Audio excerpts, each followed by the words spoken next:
வணக்கம் strength India movement அன்பர்களே. ரமதான் நோன்பு இருக்கவங்க எல்லாருக்கும் முன்கூட்டியே நான் ரமதான் வாழ்த்துக்கள் சொல்லிக்கணும்னு ஆசைப்படுறேன். என்ன டாக்டர் இந்த பதிவில் ரமதான் பத்தி பேசுறீங்க அப்படின்னா, ரமதான் அப்படின்றது ஒரு நம்ம நாட்டில் கொண்டாடுற ஒரு மிக முக்கியமான ஒரு பண்டிகை. அது தவிர அந்த நோன்பு இருக்கிறாங்க இல்லையா, சோ நம்ம முஸ்லிம் நண்பர்கள் நோன்பு இருக்காங்க இல்லையா, சோ அவங்க அந்த நோன்புனால பல உடம்புக்கு நல்லது நடக்கிறதாவும், சோ மருத்துவ ரீதியாக நீங்க பாத்தீங்கன்னா நிறைய பெனிஃபிட்ஸ் உடம்புக்கு வந்து பல உறுப்புகளுக்கும் மூளைக்கும் நல்லது பண்றதாவும் பல ஆய்வுகளை இப்போ அமெரிக்கால கண்டுபிடிச்சிட்டு இருக்காங்க. சோ நல்லது எங்க இருந்தாலும் நம்ம கண்டிப்பா அதுல இருந்து நம்ம கத்துக்கணும்ன்றதுதான் இந்த பதிவோட நோக்கம். சோ என்ன இந்த நோன்பு இருக்கிறதுனால உடம்புக்கு என்னென்ன நல்லது நடக்குதுன்றத பத்தி நான் சொல்லிக்கணும்னு ஆசைப்படுறேன். முதல்ல ரொம்ப முக்கியமான விஷயம், நம்ம மாசக்கணக்குல உடம்புல சேர்ந்து இருக்கிற நச்சு பொருட்களை இது வெளியேற்றதுக்கு ரொம்ப உதவியா இருக்கு. நீங்க பாத்தீங்கன்னா நம்ம மாசக்கணக்குல பல விஷயங்கள் சாப்பிடுறோம். வீட்டுல சமைக்கிறது மட்டும் இல்லாம வெளியே சாப்பிடுறோம், நிறைய பிஸ்கெட், சாக்லேட்ஸ், நிறைய விஷயங்கள் சாப்பிடுறோம் இல்லைங்களா, ஸ்வீட்ஸ் முக்கியமா. சோ இதெல்லாம் வந்து அட்வான்ஸ்ட் கிளைகேட்டட் எண்ட் ப்ராடக்ட்ஸ் சொல்லுவோம், AGEs. சோ இதுவா நம்ம உடம்புல மாறி கொழுப்பா வந்து அது ஸ்டோர் ஆயிடுது.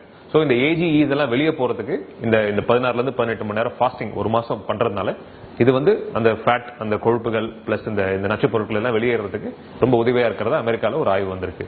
ரெண்டாவதா, உடம்புல இருக்கிற தேவையில்லாத கொழுப்பு எல்லாத்தையும் வெளியேற்றதுக்கும் இந்த நோன்பு ரொம்ப உதவியா இருக்குது. ஏன்னு பாத்தீங்கன்னா கீட்டோசிஸ் அப்படின்னு சொல்லி ஒரு ப்ராசஸ் ஆரம்பிக்குது. அது என்ன கீட்டோசிஸ் அப்படின்னு கேட்டீங்கன்னா, முதல்ல வந்து உடம்பு வந்து ஃபாஸ்டிங், நீங்க நோன்பு இருக்கும்போது யார் நோன்பு இருக்காங்களோ சோ அவங்க உடம்புல முதல்ல குளுக்கோஸ் எல்லாம் வெளியேறுது. குளுக்கோஸ் எல்லாம் சேர்ந்து முடிஞ்சதுக்கு அப்புறம் அடுத்து உடம்புக்கு எனர்ஜி தேவைப்படும் போது ஃபேட் வந்து எனர்ஜியா கன்வெர்ட் ஆகுது. சோ அது கீட்டோசிஸ் சொல்றாங்க. சோ அந்த கீட்டோசிஸ் நடக்கும்போது எப்படி பாத்தீங்கன்னா, தேவையில்ல உடம்புல பல இடத்துல ஃபேட் இருக்கு. நம்ம ஃபேட்னா கொழுப்புனா நம்ம ரத்தத்துல கிடக்கிற எல்லாமே நினைக்கிறது வந்து ரத்தத்துல இருக்கு சார், கொலஸ்ட்ரால் இருக்கு அப்படின்னு சொல்றாங்க. சோ அது மட்டும் கிடையாது, நம்ம கிட்னி பக்கத்துல விசரல் ஃபேட்னு சொல்லுவோம். விசரல் ஃபேட் எல்லாம் வெளியேறதுக்கு ரொம்ப உதவியா இருக்கு.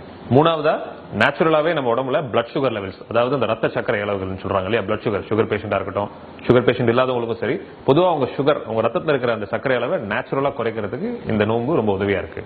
நாலாவதா, நோன்பு இருக்கிறதுனால மூளை செயல்திறன் அதிகரிக்கிறதாவும் கண்டுபிடிச்சிருக்காங்க. ஏன்னு பாத்தீங்கன்னா பிரெயின் டிரைவ்டு நியூரோட்ரோபிக் ஃபேக்டர்னு சொல்றாங்க. சோ அது கொஞ்சம் அதிகமா நமக்கு செக்ரீட் ஆக ஆரம்பிக்குது. அது செக்ரீட் ஆக ஆரம்பிச்சதுன்னா புது செல் உற்பத்திகள் அதிகமாறதுனால உங்களோட மூளை செயல்திறன் நேச்சுரலாவே அதிகமாறதாகவும் கண்டுபிடிச்சிருக்காங்க இந்த நோன்பு இருக்கிறதுனால. ஐந்தாவதாக, நம்ம உடம்புல இருக்கிற கொலஸ்ட்ரால் லெவல்ஸ் நேச்சுரலாவே இந்த நோம்புனால குறைய ஆரம்பிக்குது. குறையறதுனால என்ன ஆகுது, நம்ம இருதயத்துக்கும் நல்லது. இருதயம் நல்லதுன்னா என்ன சொல்ல வரேன்னா, இந்த ஹார்ட் அட்டாக் சொல்றாங்க இல்லையா, ஹார்ட் அட்டாக் வரதுக்கான சான்சஸ் குறையுது.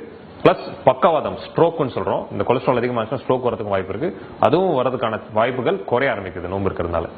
ஆறாவதாக, கார்டிசால் அப்படின்னு சொல்லிட்டு ஒரு ஹார்மோன் நம்ம உடம்புல இருக்கு. இந்த அட்ரினல் சுரபி சுரக்கக்கூடிய ஒரு ஹார்மோன்.